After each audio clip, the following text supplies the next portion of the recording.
नमस्कार. नमस्कार.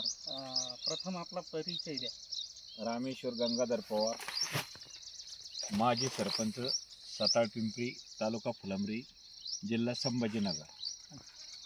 आणि आपण हे जे दोडका लागवड केलेली आहे हे कुठल्या पद्धतीनं आहे? माझी खरं सांगायचं म्हणजे SRT शेती पद्धतीने मी शेती करतो. अच्छा. झाले 4 वर्षे ह्या जागेवर माझा दरवर्षी टमाटा असतो. टमाटा झाल्याच्या नंतर याच्यावरच एक मध्ये 2 महिन्याचं पीक मी काकडी घेतो. काकडी घेतल्याच्या नंतर परत गिलकं लावतो.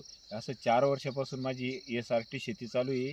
आणि ही SRT शेतीची पद्धत मला ज्यांनी शिकवली ही गुलाबराव खंडागळे यांच्या शून्य मशागतीतून मी हे काम करतो आहे.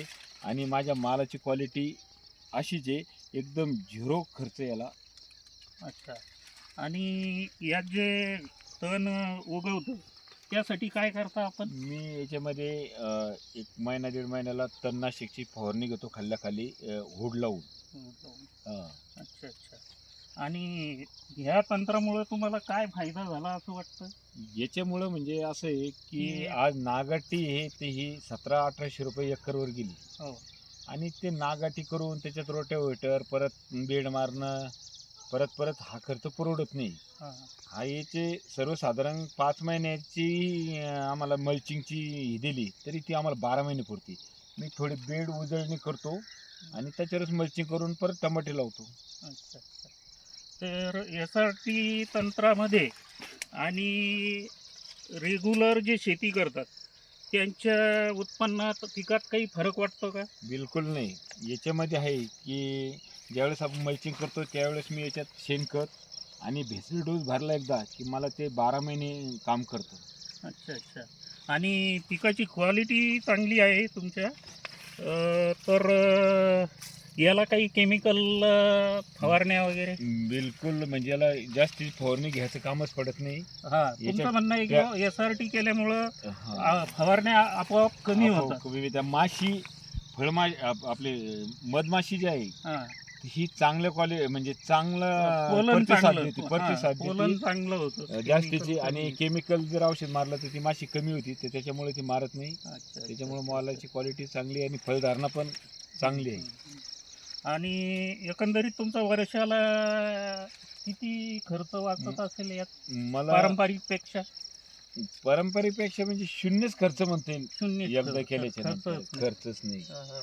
कारण तणनाशकचा खर्च आहे तर हं. तिथलं आज 300 ते 350 रुपये रोज बाईला द्यावा लागतो.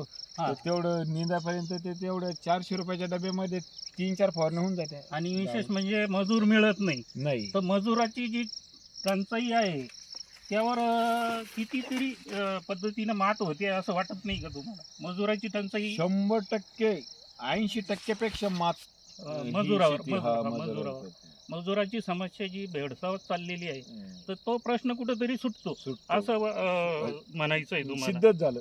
सिद्धच झालं. हा. तर हे खूप चांगल्या प्रकारे तुमचं आलेलं आहे. आणि जमिनीचा आणि पोत यामुळे सुधारतो. हे जी माती आहे सुधारतो माती म्हणजे भुसभुशीत. याच्यामध्ये आहे ना जास्तीचं पाणी जर असलं तर याच्यात गांडूळ सुद्धा तयार आहे. कारण हां. याच्यात केमिकल न सोडल्यामुळं गांडुळाची संख्या खूप आहे. भुसभुशीत राहते जमीन. हां हां. आणि आता याला मशागत बंद करून किती दिवस झाले? याला कंप्लीट 4 वर्ष झाली आपण. 4 वर्ष झाले. त्यामुळं तुमच्या जमिनीचा जो पोत आहे तो सुधारलेला आहे. हो. प्लॉट दाखवा.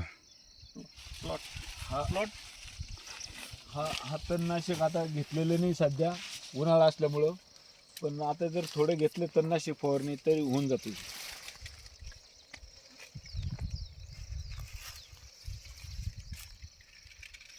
बर. आता हे पीक निघाल्याच्या नंतर पुढच्या पिकाचं नियोजन कसं करणार तुम्ही? आता हे मी 1 जूनला बांबू ते गोळा करून घेणार. हां. आणि 20 जूनला परत टमाट्याची लागवड राहणार याच्यावर. अच्छा अच्छा. आणि हे वेल वगैरे हे काय येल करणार? वगैरे हे 1-2 दिवसात सुकून जात्या. हां.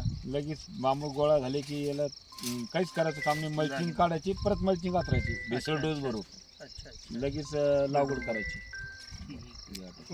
आपण एवढी चांगली माहिती दिली त्याबद्दल आपले आभार. धन्यवाद. धन्यवाद.